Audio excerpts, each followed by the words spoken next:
Decimos el nombre del Señor. Ya se encuentra con nosotros el doctor William Soto Santiago. Le hemos orado al Señor por una grande bendición en este día. Con nosotros nuestro apreciado amigo y hermano, el doctor William Soto Santiago.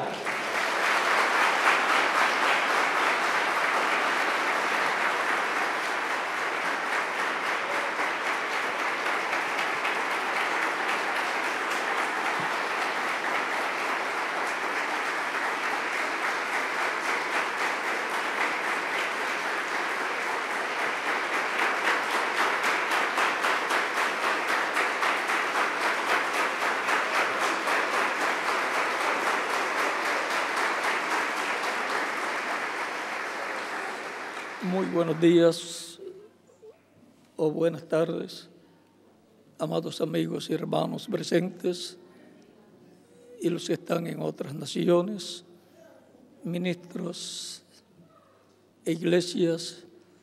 Que las bendiciones de Cristo en el del pacto sean sobre todos ustedes y sobre mí también. En el nombre del Señor Jesucristo. Amén. Un saludo para todos los hermanos allá en Puerto Rico y también un saludo para el misionero Miguel Bermúdez Marín, allá donde él se encuentra. Para esta ocasión leemos en la Escritura, la Biblia, dos lugares.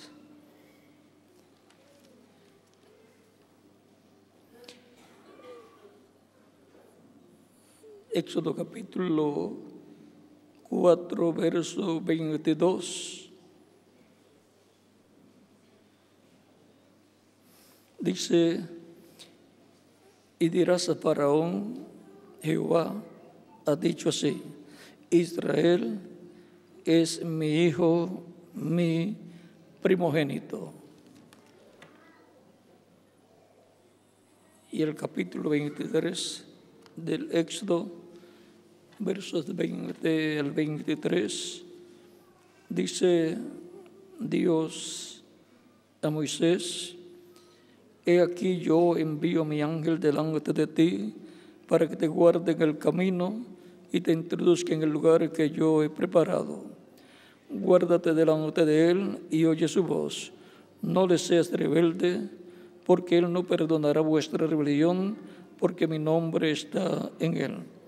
Pero si en verdad oyeres su voz, hicieres todo lo que yo te dijere, seré enemigo de tus enemigos y afligiré a los que te afligieren.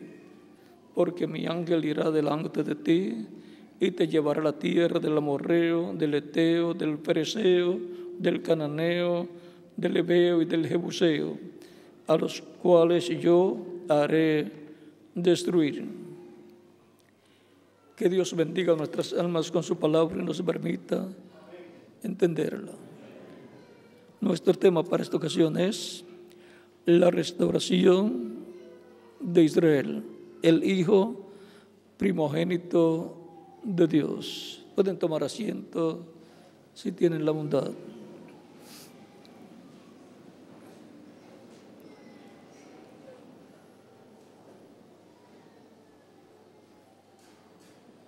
Israel como nación es el hijo como nación, el pueblo hijo como nación, primogénito de Dios. Es la primera nación que nació de parte de Dios y por consiguiente como nación es el hijo nación mayor, el primogénito. Después Dios crearía otras naciones, pero la primogénita es Israel y por consiguiente es la nación modelo para todas las demás naciones. Esta bendición de Israel. Como primogénito o primogénita, encontramos que la heredó. Esa bendición la heredó la descendencia de Jacob. Esa bendición de la primogenitura vino de Abraham a Isaac, y de Isaac la pasó a Jacob. Aunque Esaú era el primogénito, así como también Ismael, hijo de Abraham, fue el primogénito, el que nació primero de Abraham, pero no nació por medio de Sara, sino a través de Agar, una egipcia que era sierva de Sara. Isaac nació después, pero a través de Sara, conforme a como Dios le había prometido a Abraham. Y por eso la bendición de la primogenitura pasó a Isaac, habiendo nacido como el segundo hijo de Abraham, pero era el hijo que estaba prometido por Dios a Abraham. Luego encontramos que a Isaac le nacieron dos hijos, diríamos gemelos, nacieron el mismo día, uno agarrado de los talones del otro, y antes de nacer, Rebeca, estando embarazada, tenía en su vientre mucho malestar por causa de que los niños estaban moviéndose mucho, y las mujeres que han tenido un niño o una niñita que brinca mucho en el estómago saben lo que es eso. ¿Y cómo serían dos que estaban luchando, peleando ahí? ¿Y por qué? Porque algo querían. Vean, en el Génesis nos habla de esa lucha que tenían esos niños en el vientre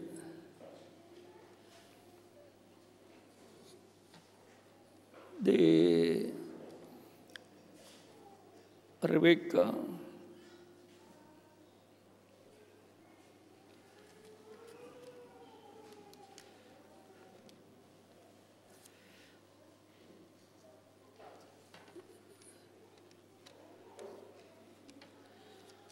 Dice, capítulo 25 del Génesis, versos 19 en adelante, dice: estos son los descendientes de Isaac, hijo de Abraham.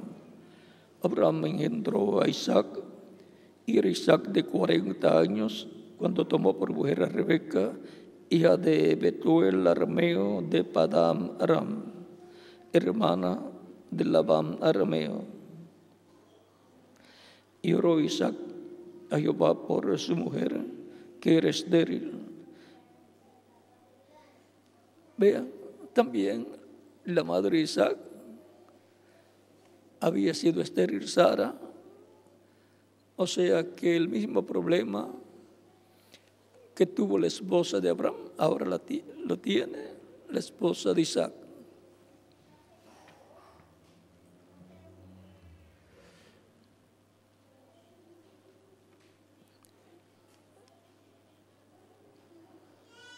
Y oró Isaac a Jehová por su mujer, que era estéril, y lo aceptó Jehová, o sea, el Señor el Eterno. Y concibió Rebeca, su mujer. Y los hijos luchaban dentro de ella. Y dijo: si así es, ¿para qué vivo yo? Y fue a consultar a Jehová, o sea, a consultar al Eterno, a Dios. Y le respondió Jehová: 2 naciones hay en tu seno, 2 naciones hay en tu seno. Cualquier persona que le diga a una señora que está embarazada y tiene gemelos, y le diga 2 naciones hay en tu seno, en tu vientre, la señora le asegura, le va a decir: 2 naciones no hay, pero sí pueden haber 2 niños, 2 hijos. Pero es que de esos 2 hijos iban a surgir 2 naciones. Así es la ley de la reproducción. 2 naciones hay en tu seno, y 2 pueblos serán divididos desde tus entrañas. En un pueblo será más fuerte que el otro, y el mayor servirá al menor. O sea, el mayor servirá al menor. En los hogares en que hay unos cuantos niños, el mayor siempre quiere dominar a todos, y el menor siempre trata de dominar al mayor, imita al mayor y trata también de manipularlo, de dominarlo, y le hace también muchas travesuras. Cuando se cumplieron los días para dar a luz, he aquí había gemelos en su vientre. Y salió el primero rubio, y era todo velludo como una pelliza, y llamaron su nombre Esaú. Después nació su hermano, trabada su mano al calcañar de Esaú, o sea, ahí al talón. Y fue llamado su nombre Jacob. Y era Isaac de edad de 60 años cuando ella los dio a luz. Cuando se casó tenía 40 años Isaac, y ahora cuando nacen los niños tiene 60 años, 20 años viviendo con su amada esposa Rebeca. Así es que si ella tenía 15 años y pasaron 20 más, tendría 35. Pero si tenía 20 años y pasaron 20 años de casada, entonces tenía unos 40 años. Pero eso no era ningún problema. Sara tenía 90 años cuando nació Isaac.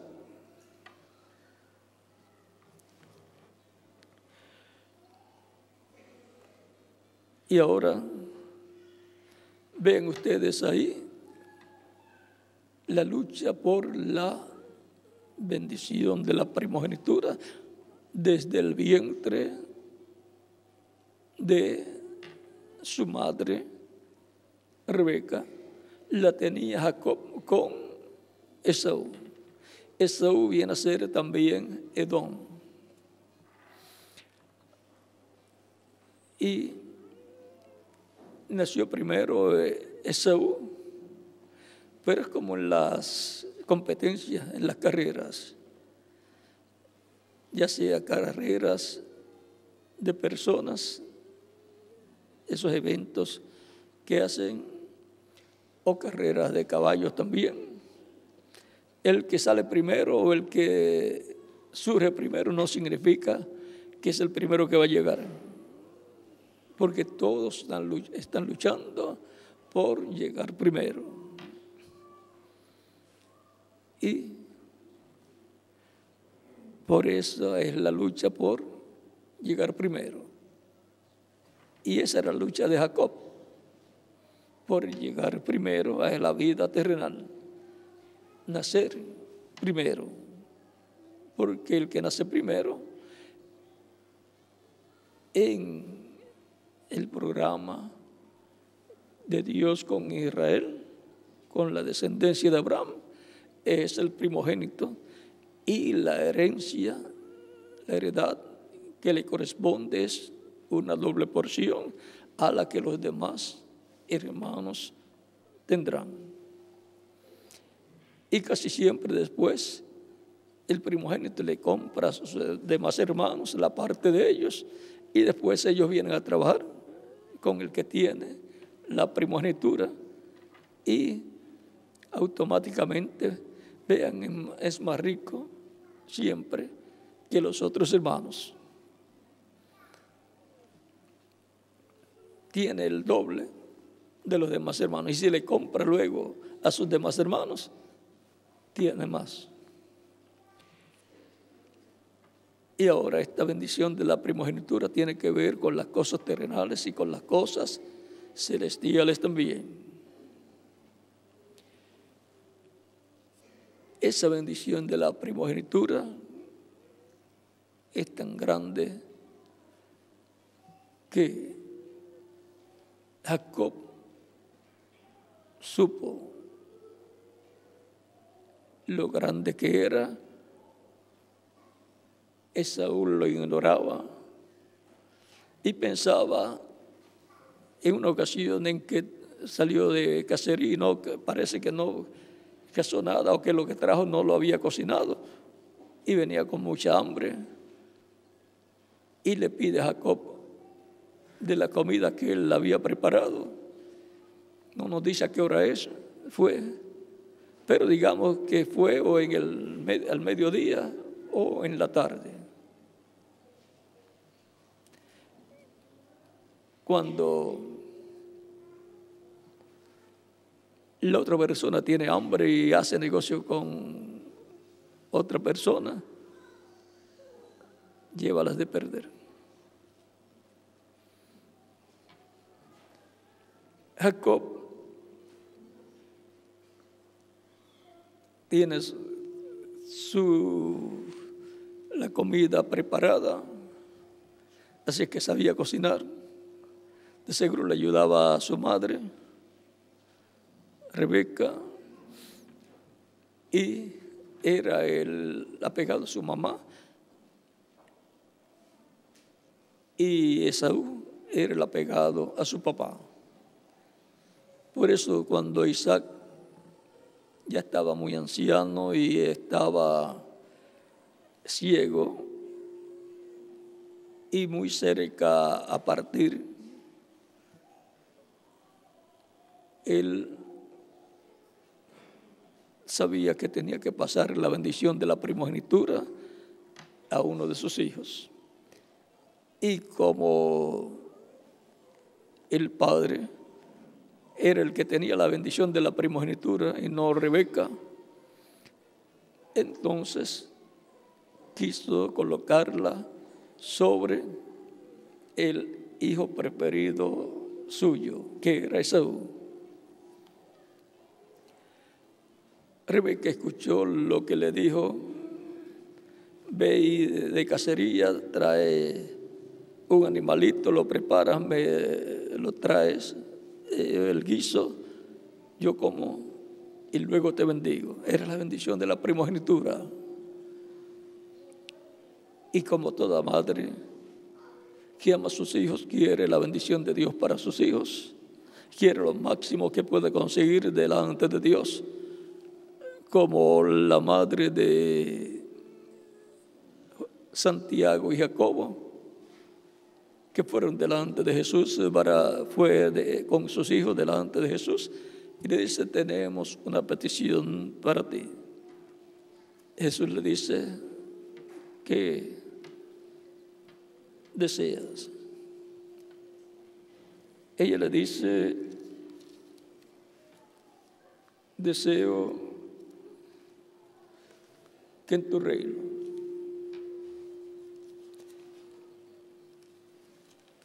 se siente a tu lado, a la derecha, y a tu izquierda, mis dos hijos, uno a tu derecha y otro a tu izquierda.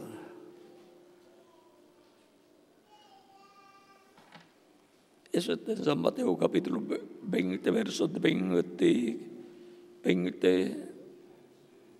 en adelante. Hasta el 26. Y en San Marcos capítulo 10, versos 35 al 40.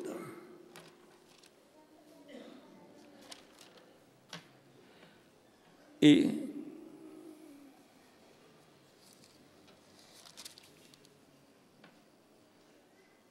vean aquí en San Marcos, dice en el verso 35 en adelante: entonces Jacobo y Juan, hijos de Zebedeo, se acercaron diciendo: Maestro,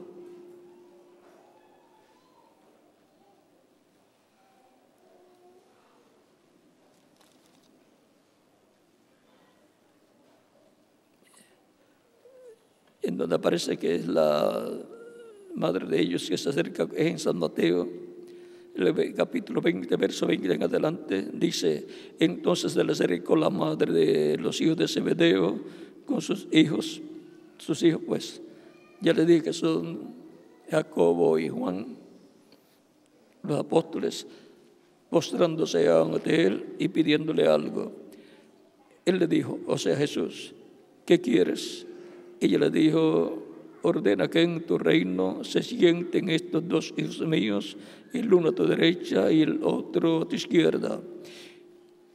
Entonces Jesús le respondió y dijo: no sabéis lo que pedís. ¿Podéis beber del vaso que yo he de beber y ser bautizados con el bautismo con que yo soy bautizado? Ellos le dijeron: podemos. El que está buscando la bendición de Dios tiene que creer lo que está prometido, porque no puede buscar algo en lo cual no cree y no puede buscar algo que no conoce. Y como buscamos las bendiciones de Dios, tenemos que conocerlas aquí en la Escritura, saber que están aquí prometidas. Esta bendición de la diestra, uno a la diestra y otro a la izquierda, es en el reino del Señor la bendición más grande que puede ser alcanzada.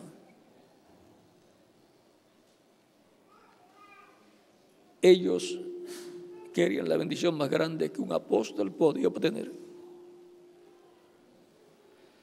pero ninguno de los dos apóstoles lo obtuvo, ni San Pablo tampoco.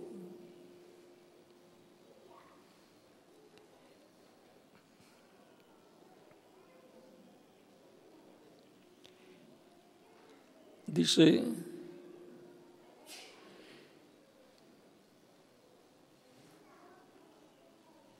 pero el sentaros, ellos siempre decían: sí podemos. O sea, si hubiera estado disponible para alguno de ellos, ellos lo hubieran obtenido, porque ellos lo creían. Algunas veces hay promesas que una persona no puede obtener porque ya están ordenadas para alguna persona. Por ejemplo, si usted dice que quiere ser un profeta, no significa que Dios le va a conceder eso, porque los profetas son ordenados por Dios desde antes de la fundación del mundo. Nacen profetas.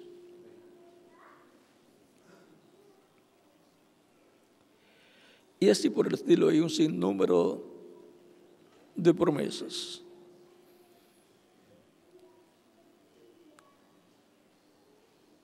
qué bendición hay en la diestra y en la siniestra o izquierda del Señor en su reino, en su trono. Veamos qué bendiciones ellos estaban buscando. En una ocasión pasan por Samaria y en Samaria no reciben al Señor y sus discípulos, no le dan la bienvenida. Y en una ocasión sí le habían dado la bienvenida, de seguro había sido en otra área de Samaria, y ahora no le dan la bienvenida, y Jacobo y Juan, su hermano, le dicen al Señor: Señor, ¿quieres que mandemos a descender fuego del cielo como hizo Elías? Miren lo que ellos están buscando. Están buscando un ministerio que no tenga limitaciones en cuanto a las cosas que pueden ser hechas, como el del profeta Elías y también como el del profeta Moisés, que también cuando habló las plagas o juicios sobre Egipto, también cayó granizo, fuego del cielo y un sinnúmero más de plagas sobre Egipto.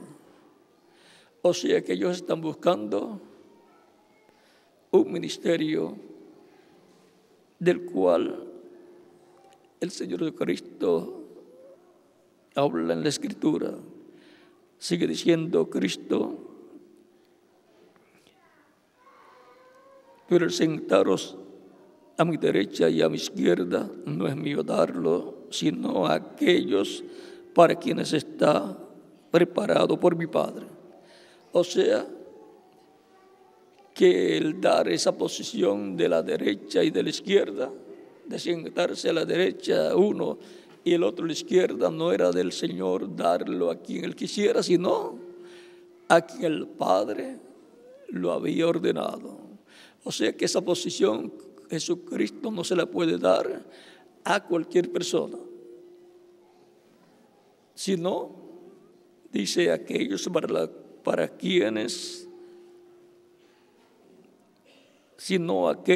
quienes está preparada por mi Padre. O sea que ya está preparada esa posición, pero no puede ser dada a cualquier persona, sino a quienes está preparado ya, destinada ya, ordenada ya por el Padre Celestial para ser dada esa posición en el reino del Señor.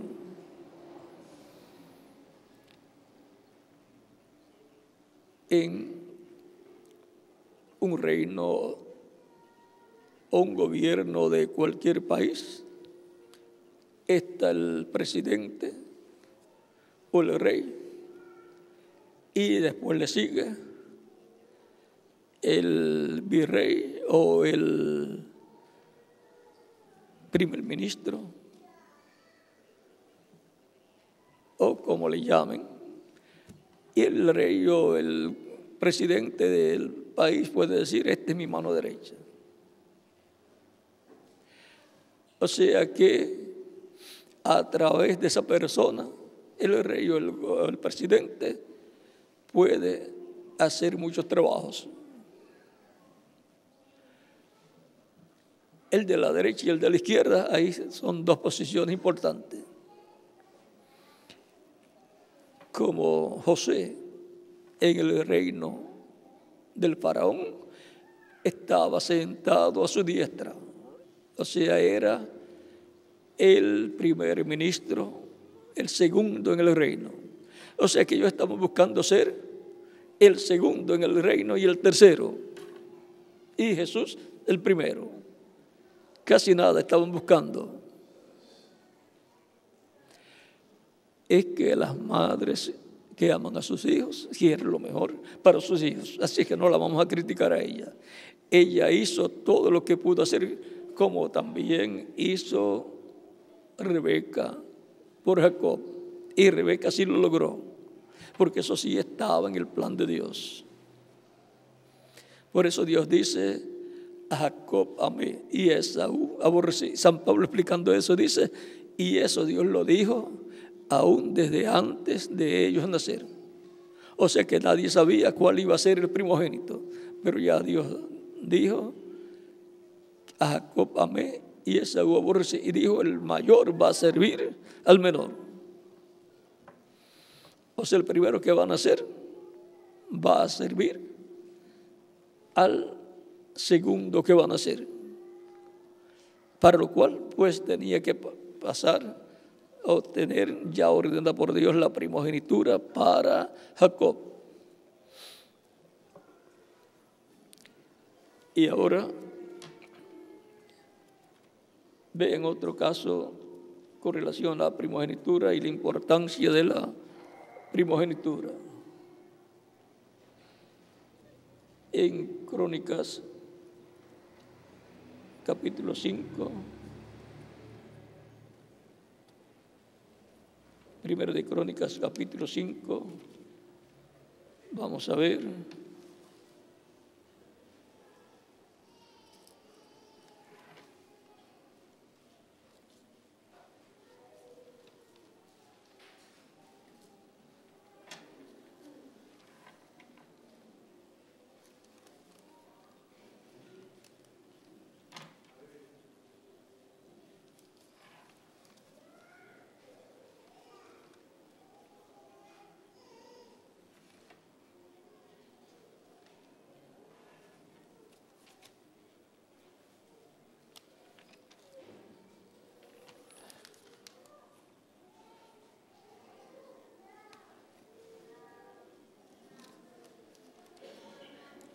Primera de Crónicas, capítulo 5.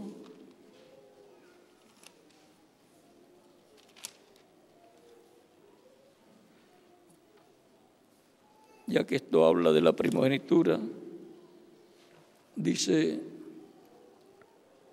los hijos de Rubén, primogénito de Israel, porque él era el primogénito, mas como violó el lecho de su padre, sus derechos de primogenitura fueron dados a los hijos de José, hijos de Israel, y no fue contado por primogénito. Ahora vean cómo los derechos de la primogenitura que tenía Rubén, el cual había nacido por medio de Lea, la hermana de Raquel. Cuando Jacob se casó con Raquel, y cuando llegó la hora de dormir durante la noche, en vez de colocar en la casa, en la habitación, a Raquel, colocarle a los padres de Raquel, colocaron a Lea. Y en la mañana, cuando Jacob mira y va a saludar a Raquel, se tropieza que es Lea y le pide cuentas a su suegro, y su suegro le dice que aquí no hace así de dar la menor primero que la mayor. O sea que la mayor se tiene que casar primero. Quizás tenían la creencia que tienen algunas personas en algunas naciones: si se casa la menor primero, la mayor se queda después, ya no se va a casar. Y por cuanto a los escogidos de Dios, y siendo Jacob el que tenía la bendición de la primogenitura, todas las cosas obran para bien, dice San Pablo. Y ahora el suegro le dice, ya que Jacob está muy molesto porque él se había casado con su novia amada, y ahora se tropieza con ese problema, pero el suegro le dice, no, eso no hay ningún problema, trabajaste 7 años más y se te dará a Raquel. Y Jacob de verdad que estaba bien enamorado, amaba mucho a Raquel y trabajó 7 años más. Así que se puso 7 años más de edad, Raquel también, porque no se la dieron al principio. Si se la dan al principio se escapa. Y si tenía cierta edad, cuando se casó, hay que sumarle 7 más. Trabajó 7 más y durante ese tiempo también obtuvo muchos beneficios, y su suegro muchísimos beneficios, porque desde que Jacob llegó a la casa de su suegro prosperó. Es que la bendición de la primogenitura tiene que ver con la prosperidad física también. La Escritura dice que Dios da el poder para hacer las riquezas. Hay un poder detrás de eso, y para los primogénitos de Dios es el poder de Dios para, como bendición, lo cual está dentro de la bendición de la primogenitura. Por eso es que dicen que los judíos prosperan tanto donde quiera que van. Es que hay una bendición que incluye la prosperidad física. Ahora, vean en ese negocio que Jacob había hecho, comprándole la primogenitura a su hermano, y después logrando que su padre Isaac echara la bendición de la primogenitura sobre él, y luego encontrándose con el ángel del pacto cuando regresaba de Padán Aram, ya con su familia y su esposa Raquel. Luego estaba embarazada, encinta, y dio a luz a Benjamín y murió del parto. Vean, ya los otros hijos habían nacido en Padán Aram, entre los gentiles. Y se encontró Jacob con el ángel cuando venía de camino. Se agarró del ángel, sabía que se tenía que enfrentar a Edom, o sea, Esaú. Y Esaú había dicho que cuando muriera su padre Isaac, iba a matar a Jacob, porque le había robado, y que le había robado la bendición de la primogenitura, pero él la había vendido. Negocios son negocios.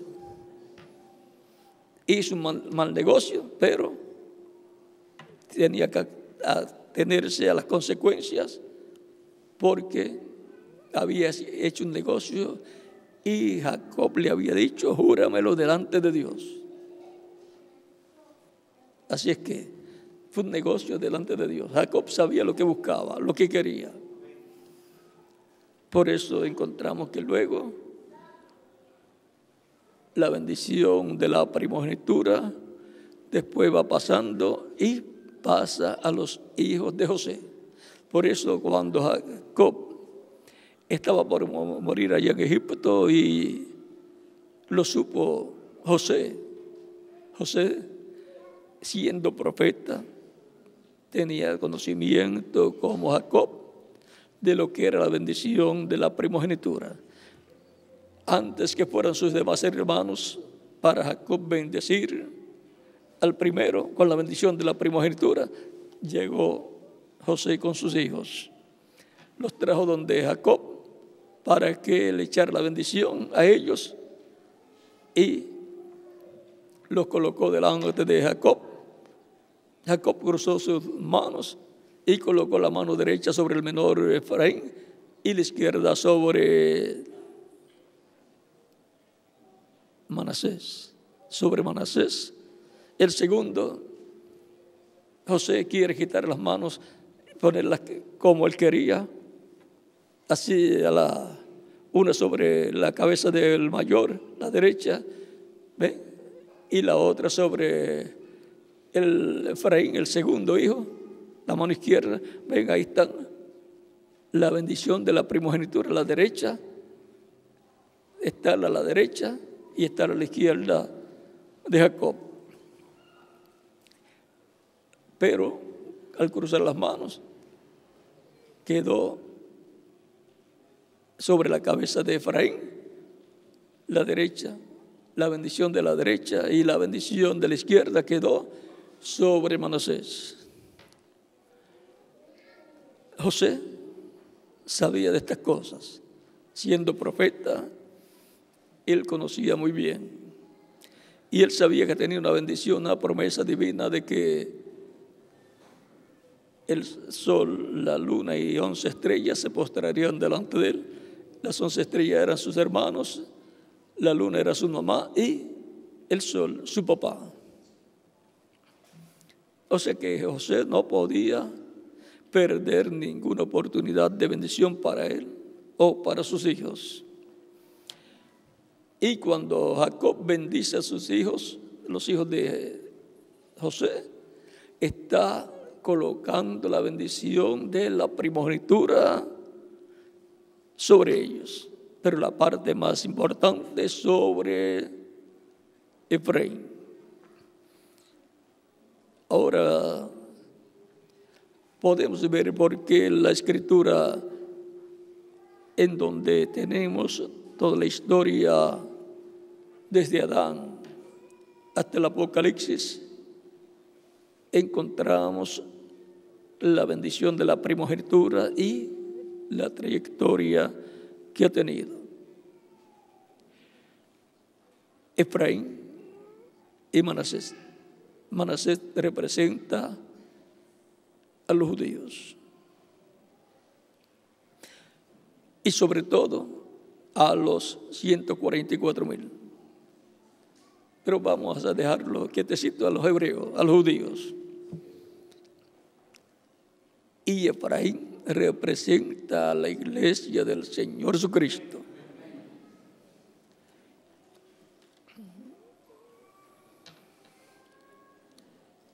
Y ahora Jacob, Israel, es el hijo primogénito de Dios como nación. Y la iglesia del Señor Jesucristo tiene la parte más importante de la bendición de la primogenitura. Eso fue lo que perdió Israel, de lo cual Cristo dice en San Mateo capítulo 21,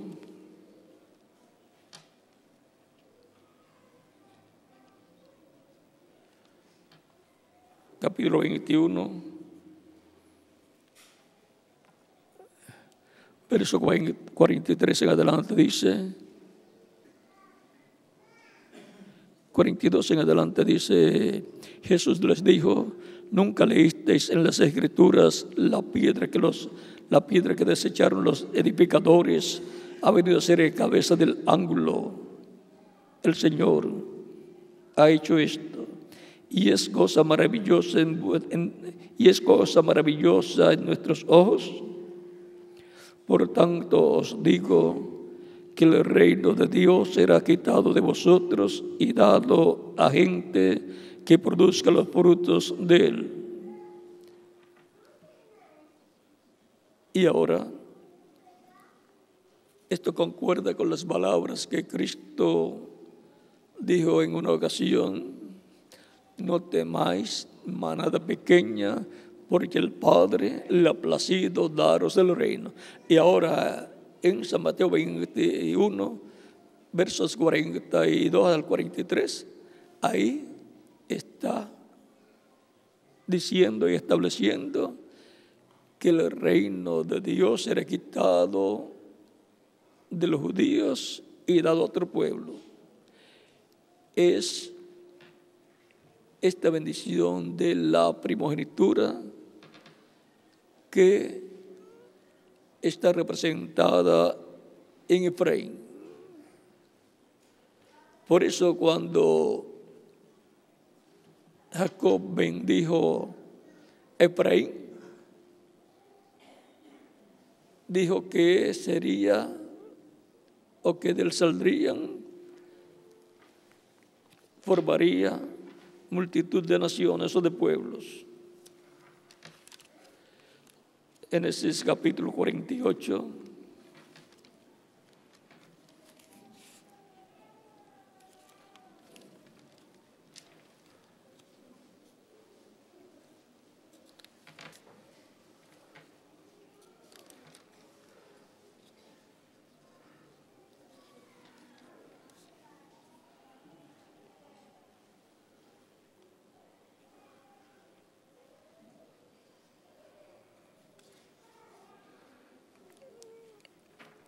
Versos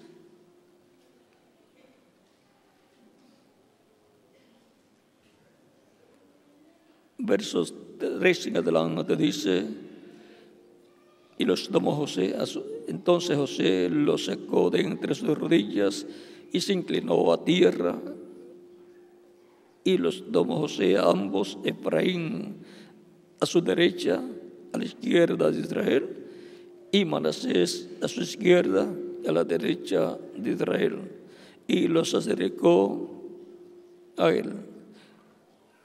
O sea, que él sabía que al colocar la mano derecha y bendecir, venía la bendición más grande, que es la bendición de la primogenitura, y luego el otro recibiría una bendición menor.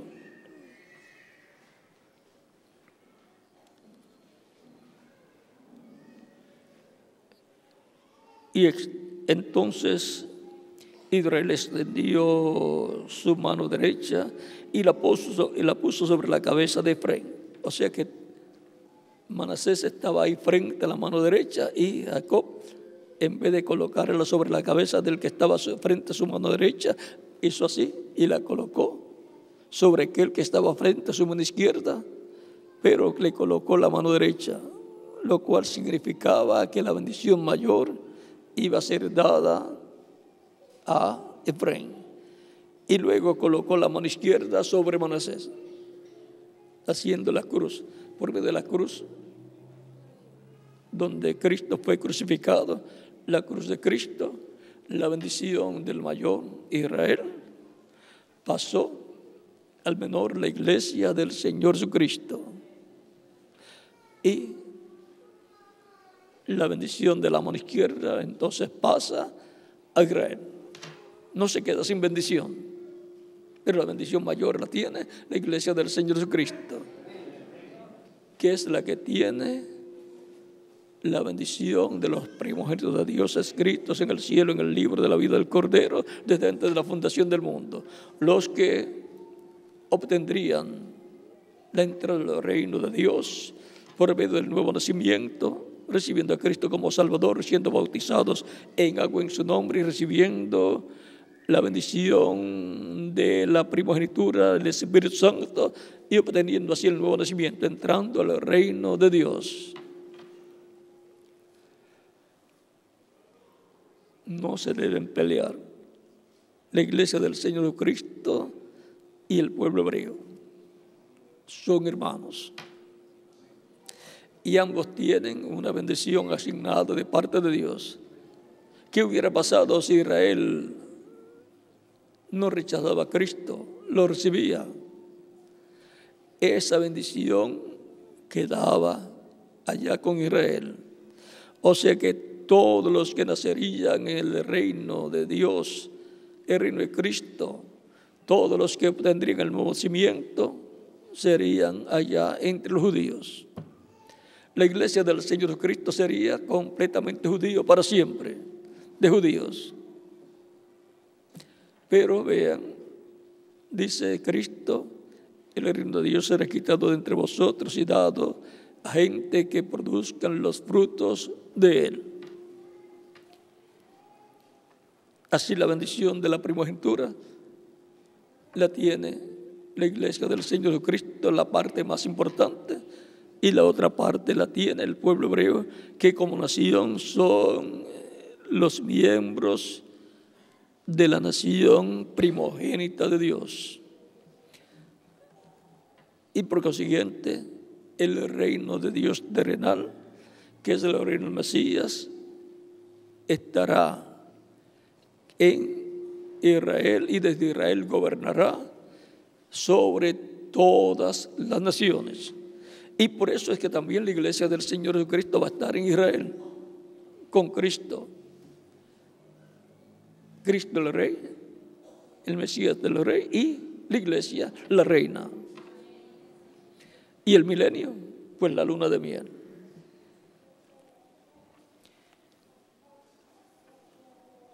La iglesia del Señor Jesucristo no necesitará nada de los judíos de Israel, porque ella estará en la posición más alta del reino de Dios.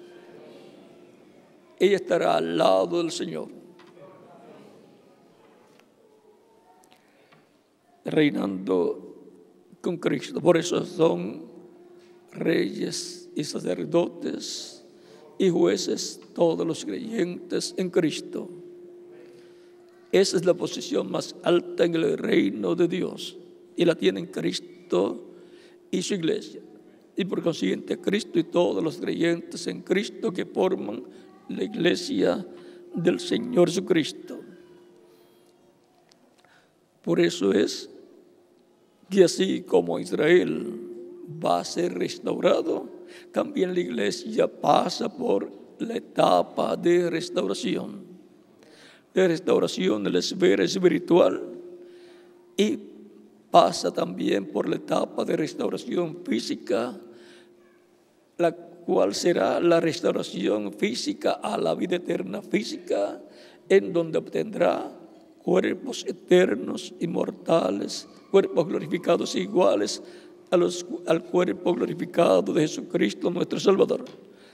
Cuerpos glorificados y jóvenes para toda la eternidad, porque tiene la bendición de la primogenitura, que está representada en la bendición que fue echada sobre Efraín. Ahora, la bendición de la diestra y de la siniestra, o de la derecha y de la izquierda, vean, tiene que ver con los ministerios de Moisés y de Elías.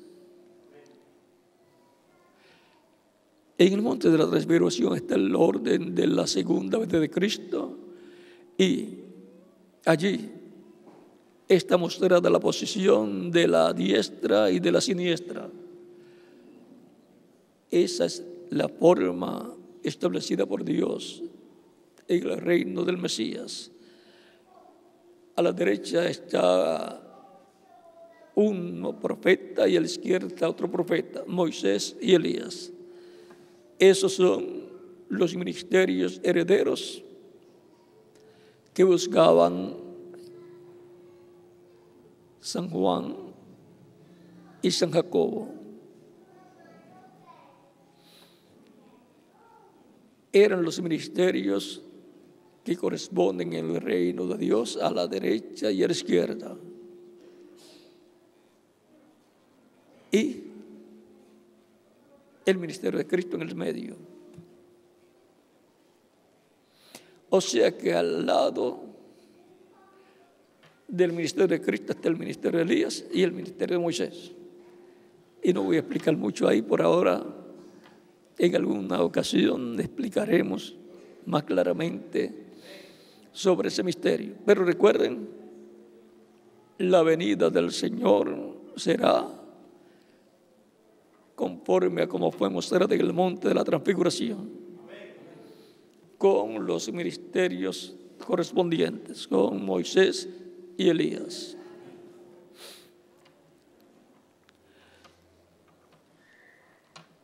La restauración de Israel. Para la restauración de Israel, los ministerios de Moisés y Elías estarán presentes, y el ministerio del Mesías.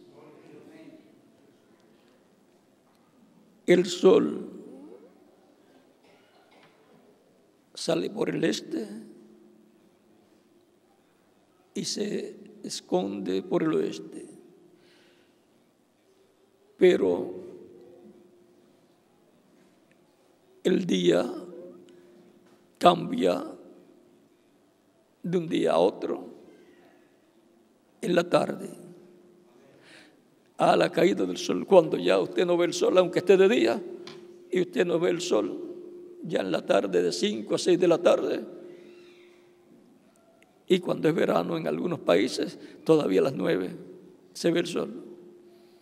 Así es que en esos países todavía no ha cambiado el día. Ahora,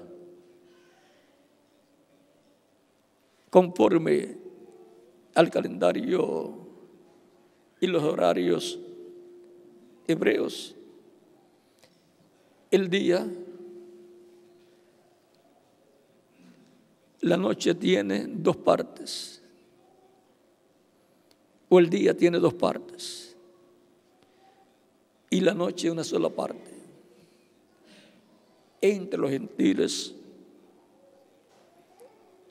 en la mayor parte de los países gentiles, los días terminan a las 12 de la noche y comienza el otro día inmediatamente que termina el día que ya se vivió. O sea que entre los gentiles, en la mayor parte de los países gentiles, el día tiene dos partes. El día comienza, el nuevo día comienza en la noche,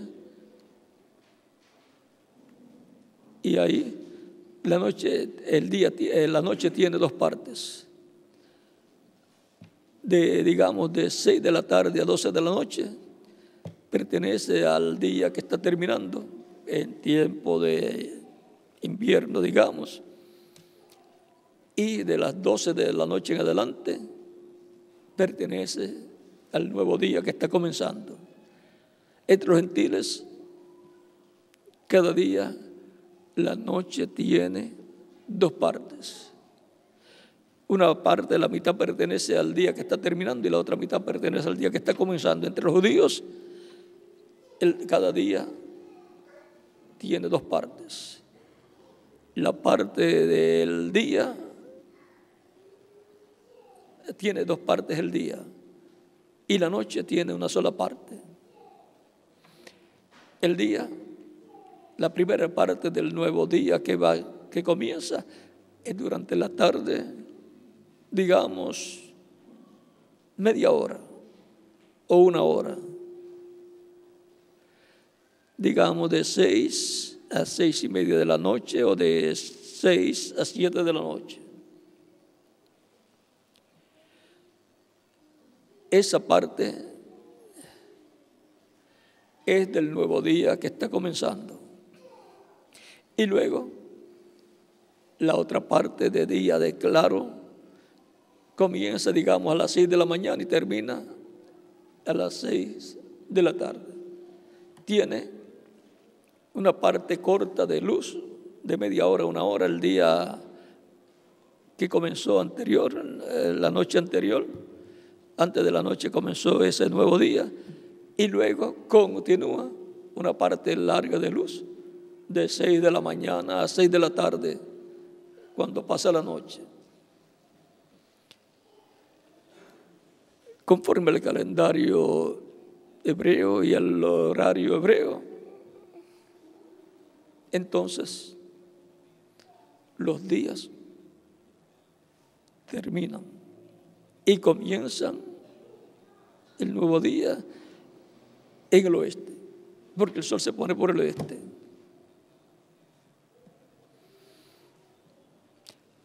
Y luego, ese sol que se vio en el oeste, las personas vieron en el oeste poniéndose, es el que sale en la mañana por el este. La iglesia del Señor Jesucristo tiene la promesa de la venida del sol de justicia, de la venida de Cristo. Y la etapa en que la iglesia esté viviendo, la etapa correspondiente al oeste, porque la iglesia comenzó en el Medio Oriente, allá en Israel, pero luego pasó la iglesia entre los gentiles a Asia Menor, todavía por allá lejos, y de ahí pasó a Europa, 5 etapas o edades en Europa, la primera etapa entre los gentiles en Asia Menor con San Pablo, y luego la 7ª etapa de la iglesia pasó a Norteamérica. Y Norteamérica es el continente, o pertenece al continente que está en el oeste.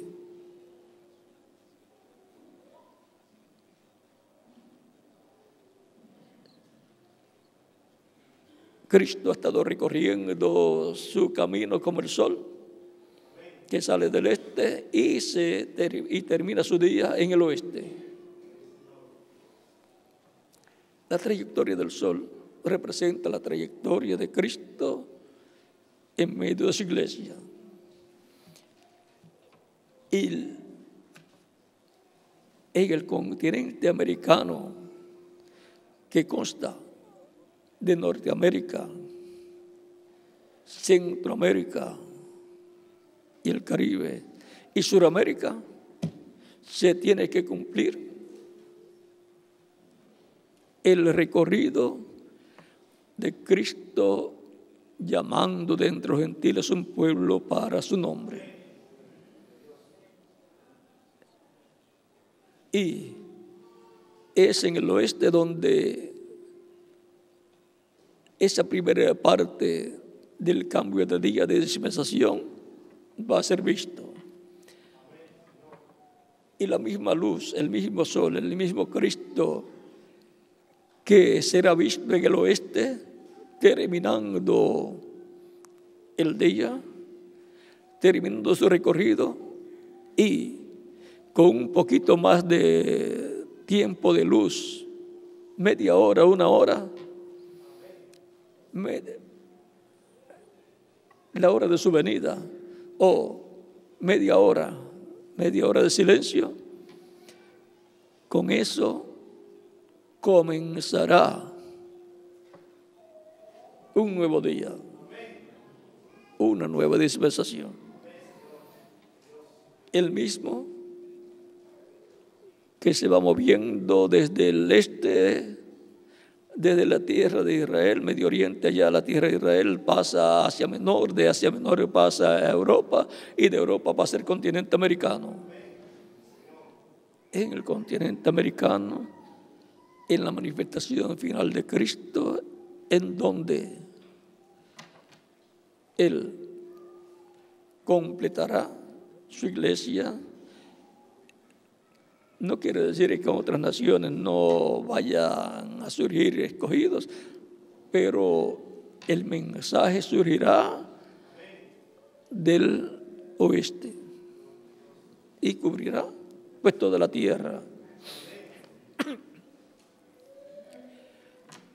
Ahí es donde hace el cambio de la luz del día de la dispensación de la gracia a la luz del día de la dispensación del reino. Casi nadie nota durante la tarde ese cambio de día, porque los gentiles no están acostumbrados al calendario hebreo o judío. Pero los judíos sí, y más el sábado. Saben cuándo termina el viernes y cuándo comienza el sábado. Y para los gentiles, pues es todavía el viernes, y durante la noche dicen, estamos en la noche del viernes. Es que para los gentiles el calendario gregoriano el cambio de día lo hace a medianoche. Y casi todo el mundo está durmiendo, ni se da cuenta que hubo un cambio.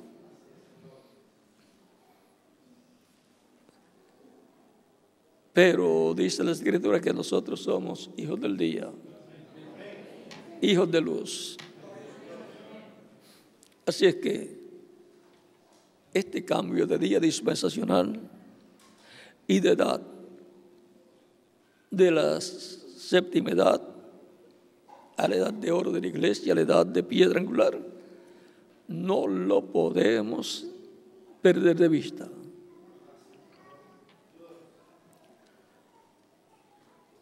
Cristo saldrá del trono de intercesión cuando complete su iglesia.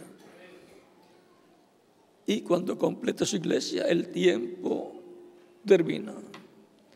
Y por consiguiente termina esa etapa dispensacional y comienza un nuevo día dispensacional.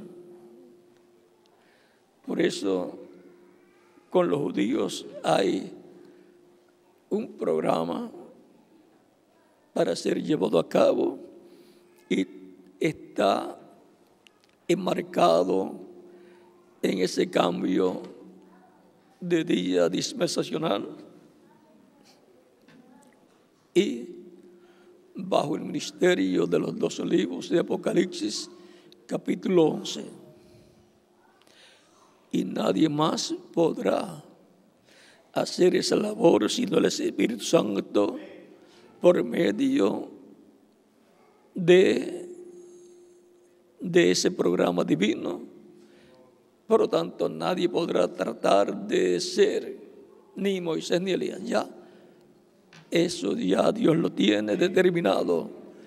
Y quien sea, logrará el éxito, porque será el instrumento que Dios tenga para manifestarse a través de él, el Espíritu Santo, y obrar ese milagro de la restauración de Israel. En esa primera parte, digamos, de introducción, corresponde al tiempo de 6 a 6:30 o 7 de la noche, que es un tiempo corto, pero ya queda preparado todo para la mañana, porque los que temen mi nombre nacerá el sol de justicia y en sus alas traerá salvación. Israel lo está esperando por la mañana. Para la iglesia aparece en la tarde.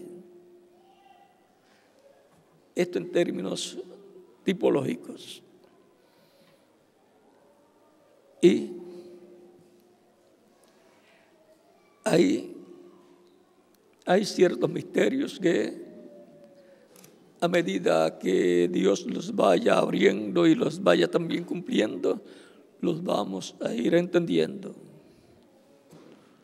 Lo importante es saber dónde, cómo, cuándo y otras cositas más, cómo va a surgir. Lo importante es saber dónde está el Espíritu Santo en este tiempo final, en el tiempo de la tarde, para estar atentos a ese alimento espiritual. Y eso será estar atentos a la luz del sol alumbrando en la tarde en el oeste, porque el sol se pone por el oeste. El tiempo de la tarde es cuando usted mira al oeste y el sol está en el oeste. El tiempo de la mañana es cuando usted mira hacia el sol y el sol está saliendo por el este. Así es que la tercera etapa, por cuanto tiene que ver con el cristianismo, será en el oeste, porque ya recorrió allá Asia Menor, Europa y también Norteamérica. El reverendo William Branham vio en una visión que tuvo dónde será la tercera etapa. será manifestada en una gran carpa catedral. Y eso será el sol en el oeste, Cristo en el oeste, el Espíritu Santo en el oeste. Él dijo que Él es el sol de justicia. Él dijo que Él es la luz del mundo. Y Malaquías 4:2 dice: a los que temen mi nombre nacerá el sol de justicia y en sus alas traerá salvación. Naciendo el sol, nace por el este para los judíos. Poniéndose el sol, es para la iglesia del Señor Jesucristo en el día postrero. Así es que, con lo que hemos escuchado, podemos ver lo que tiene que ver con la restauración de Israel, el pueblo hebreo, y lo que tiene que ver con la restauración de la iglesia del Señor Jesucristo. La restauración plena de la iglesia del Señor Jesucristo será cuando la iglesia del Señor Jesucristo esté en su etapa correspondiente al oeste, luego de la séptima edad de la iglesia, luego de la parte que corresponde a Norteamérica. Por lo tanto, en donde se haya movido el Espíritu de Dios, el Espíritu Santo, Cristo el Espíritu Santo, para ese territorio será la restauración total de los creyentes en Cristo, la restauración total de la iglesia del Señor Cristo, la adopción, que será la redención del cuerpo, nuestra transformación. Miren qué sencillo es.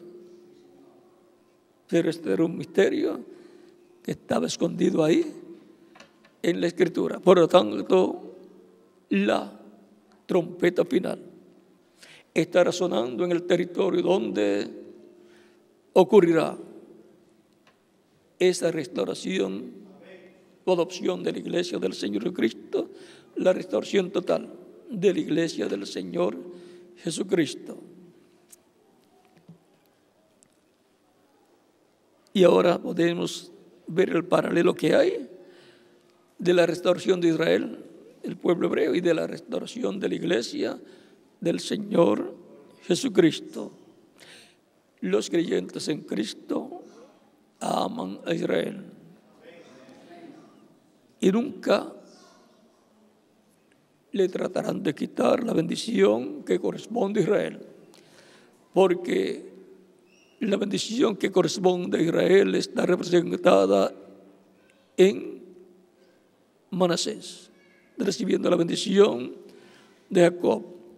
Y la bendición que corresponde a la iglesia del Señor Jesucristo está representada en Efraín, recibiendo la bendición que Jacob le echó.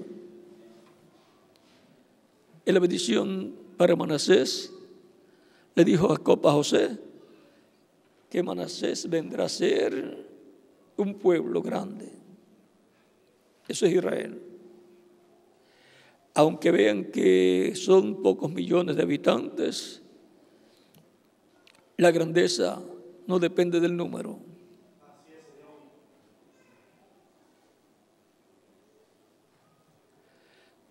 Depende de quién o qué sea delante de Dios.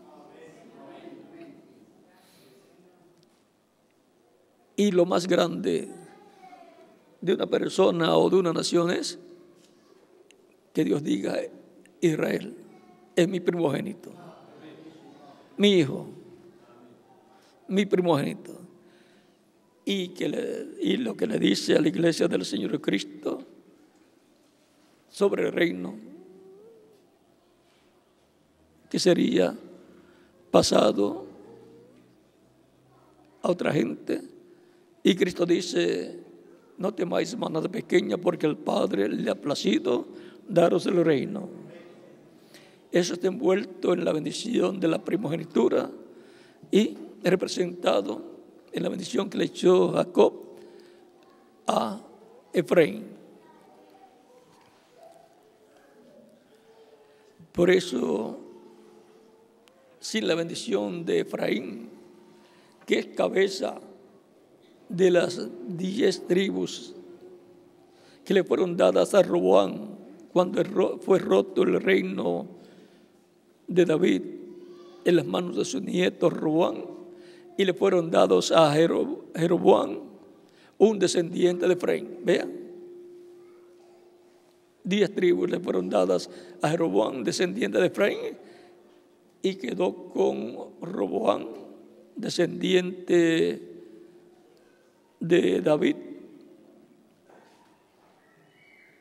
y por consiguiente descendiente de Judá, 2 tribus. Pero el reino va a ser restaurado y por consiguiente va a surgir una buena relación. Algún día van a despertar. El reverendo William Branham dijo: cuando los judíos vean a Cristo viniendo por su iglesia, dirán: este es el que nosotros estamos esperando. Pero Él viene por su iglesia, porque a la iglesia le corresponde esa primera parte de la restauración, de la adopción, de la redención del cuerpo, y después la restauración del reino de Dios Israel. Cada cosa está en el orden profético de Dios. La restauración de Israel, el hijo primogénito de Dios. Es importante que ellos sepan que los amamos y que no le vamos a quitar la bendición que tienen de parte de Dios o que Dios les va a dar. Más bien les vamos a ayudar en todo lo que está y estará a nuestro alcance para que reciban esa bendición.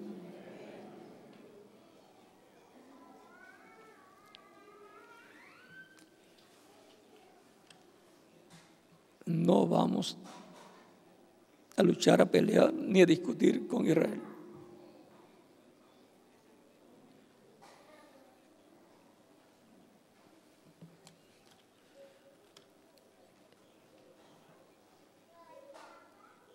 Siempre trabajaremos en pro del beneficio de Israel en la bendición de la primogenitura que le corresponde.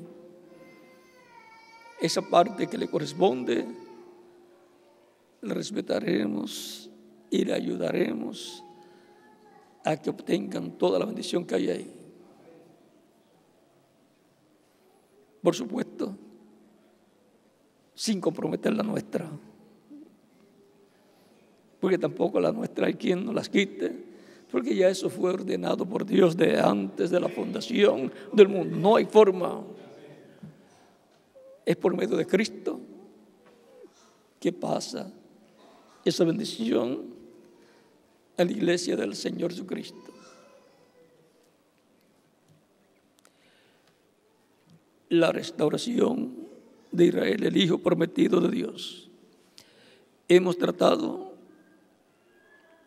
el hijo prometido de Dios como nación, que es el pueblo hebreo, y el hijo primogénito de Dios, el hijo primogénito de Dios, el pueblo hebreo como nación, y el hijo primogénito de Dios como cuerpo místico de Cristo, la iglesia del Señor Jesucristo. Hemos visto el paralelo o paralelismo que hay ahí. Saber, una persona que pertenece al cuerpo místico de Cristo, la iglesia del Señor Jesucristo, y reconocer que la iglesia del Señor Jesucristo como cuerpo místico de creyentes es el hijo primogénito de Dios, por lo cual dice que todos los que son de la fe de Abraham son hijos de Abraham, y también dice que son hijos de Dios. En Hebreos también, en Romanos capítulo 8, versos 14 en adelante, nos habla de estas cosas Y también en el libro de los Hebreos, capítulo 12, versos 22 en adelante, dice: de los primogénitos que están escritos o inscritos en el cielo, o sea, en el libro de la vida del Cordero, que son los miembros de la iglesia del Señor Cristo, que han sido limpiados con la sangre de Jesucristo.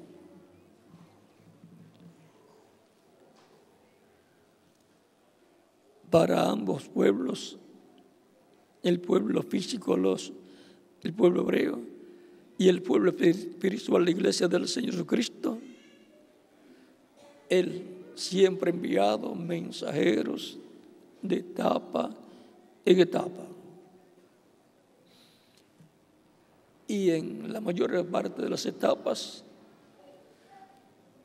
ni Israel ni el cristianismo han reconocido los mensajeros que Dios les ha enviado. Pero los que lo han reconocido han recibido la bendición que Dios tiene para ese tiempo, para los creyentes en Cristo de edad en edad, así como ha sido para el pueblo hebreo. La restauración de Israel, o sea, del Israel literal y del Israel espiritual, que es la iglesia del Señor Jesucristo. El Israel literal es el pueblo hebreo, el primogénito de Dios. Si hay alguna persona que todavía no ha recibido a Cristo como Salvador, pues no pertenece todavía al pueblo espiritual, la iglesia del Señor Cristo, la iglesia primogénita de Dios, para el cual tiene la oportunidad de recibir a Cristo como Salvador en estos momentos, y estaremos orando por usted, para que Cristo le reciba en tu reino, para el cual puede pasar a la frente y estaremos orando por usted, para lo cual vamos a dar unos minutos, y también los que están en otras naciones pueden pasar al frente para que queden incluidos en la oración que estaremos haciendo por los que estarán recibiendo a Cristo como único y suficiente Salvador.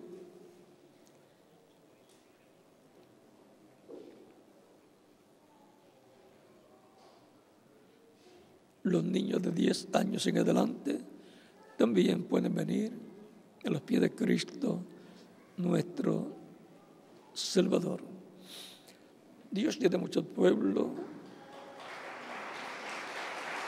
en medio de los latinoamericanos,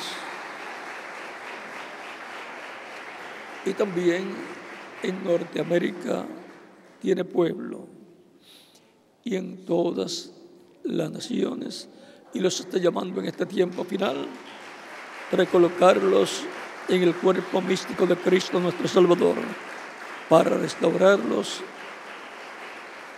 a Cristo y por consiguiente a la vida eterna.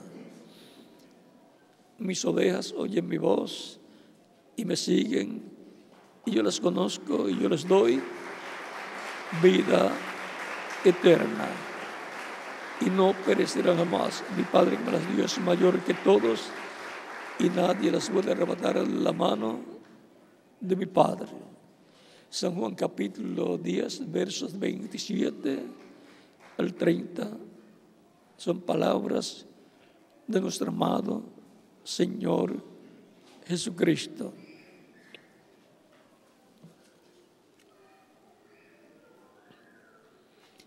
Cristo es el buen pastor. Y Él dijo: yo soy el buen pastor, y el buen pastor su vida da por sus ovejas. También Él dijo en una ocasión: porque el Hijo del Hombre vino a buscar y salvar lo que se había perdido. San Mateo capítulo 19, versos 26 y el 28. Vamos a ver si les di bien la cita.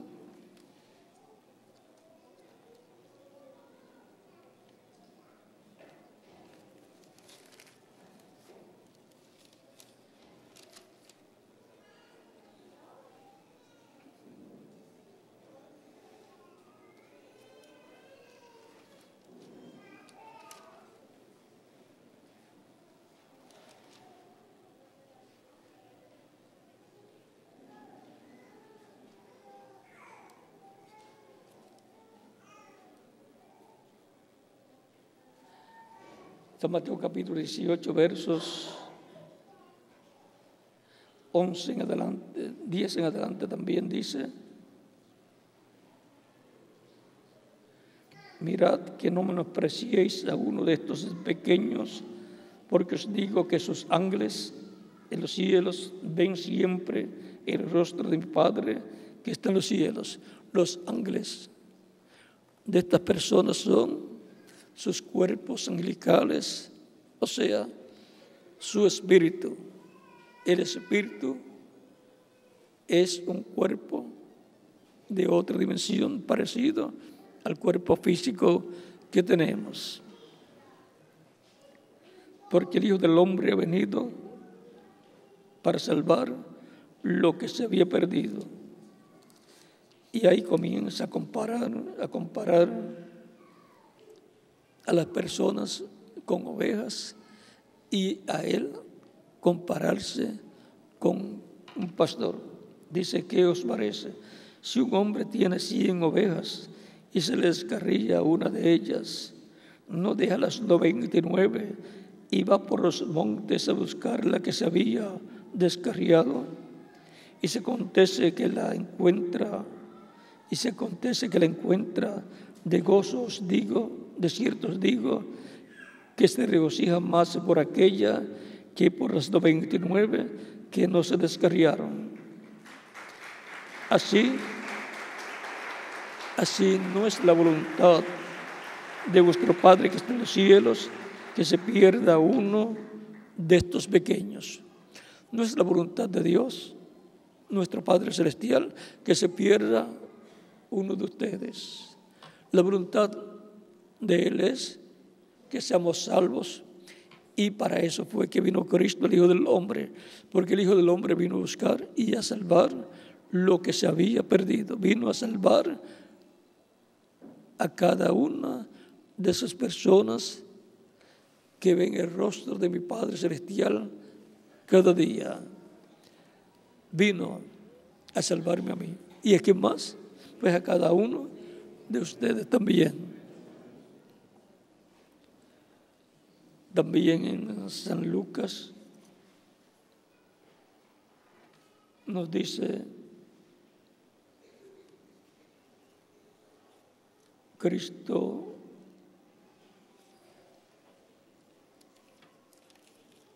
que el Hijo del Hombre vino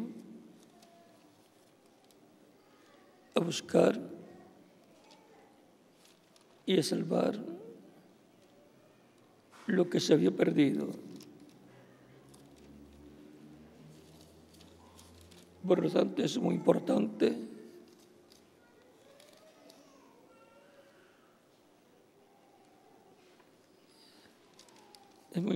que sepamos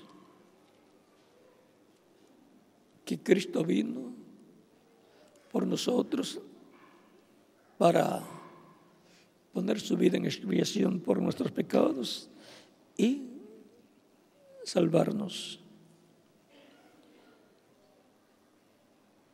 Él vino por mí y vino por cada uno de ustedes también.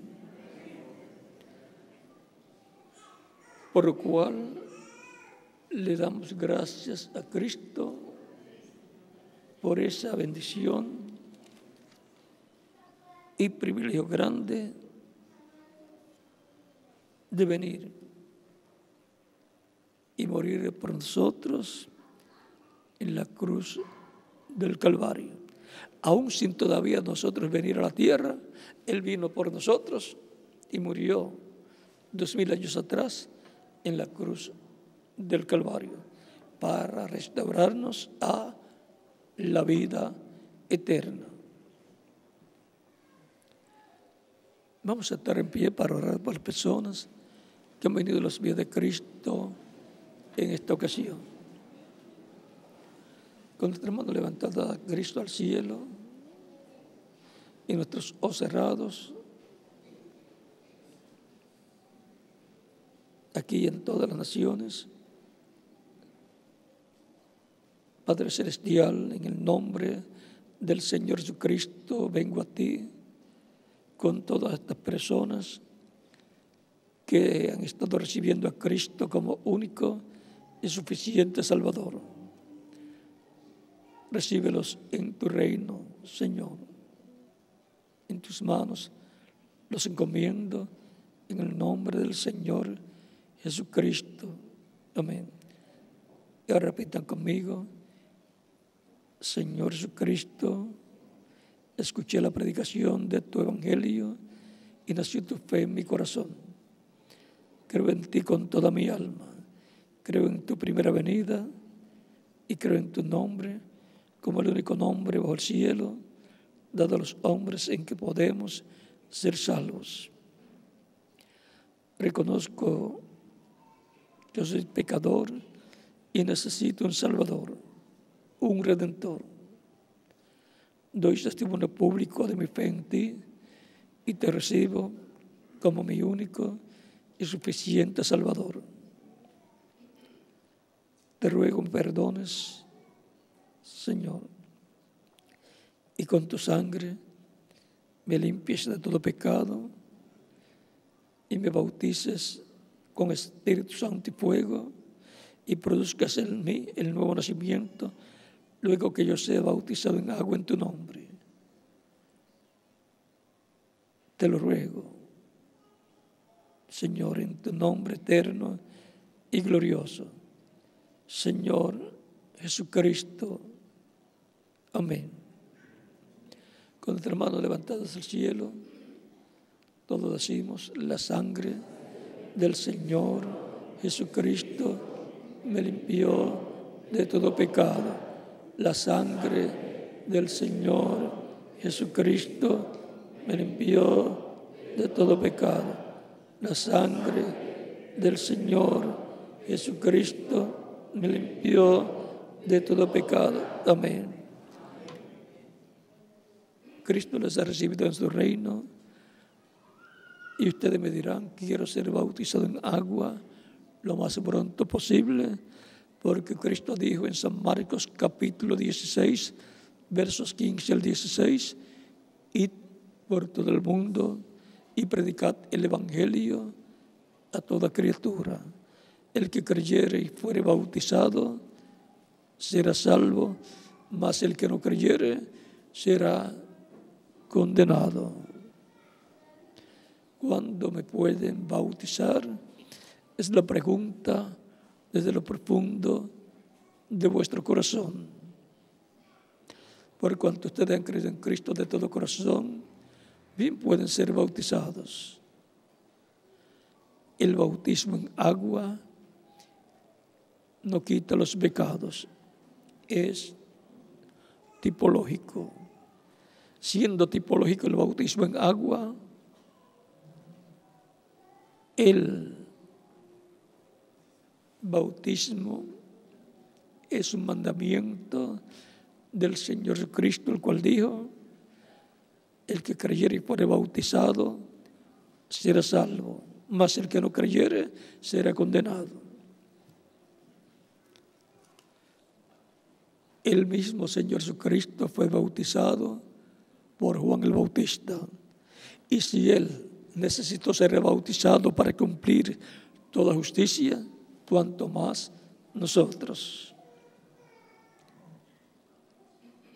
Cuando la persona recibe a Cristo como Salvador, muere el mundo. Y cuando el ministro asume las aguas bautismales, tipológicamente está siendo sepultado. y cuando es levantado de las aguas bautismales, está resucitando a la vida eterna con Cristo en su reino eterno. Por eso en el bautismo en agua, en el nombre del Señor, la persona se identifica con Cristo en su muerte, sepultura y resurrección. Conociendo el significado del bautismo en agua, la tipología del bautismo en agua en el nombre del Señor, bien pueden ser bautizados y que Cristo les bautice con Espíritu Santo y fuego y produzcan ustedes el nuevo nacimiento, sabiendo que el agua no quita los pecados, sino la sangre de Cristo es la que nos ha limpiado de todo pecado y sigue limpiando de todo pecado a toda persona que lo recibe como único y suficiente Salvador. Bien pueden ser bautizados y que Cristo les bautice con Espíritu Santo y fuego y produzcan ustedes el nuevo nacimiento. Y nos continuamos viendo por toda la eternidad en el reino glorioso de Jesucristo, nuestro Salvador.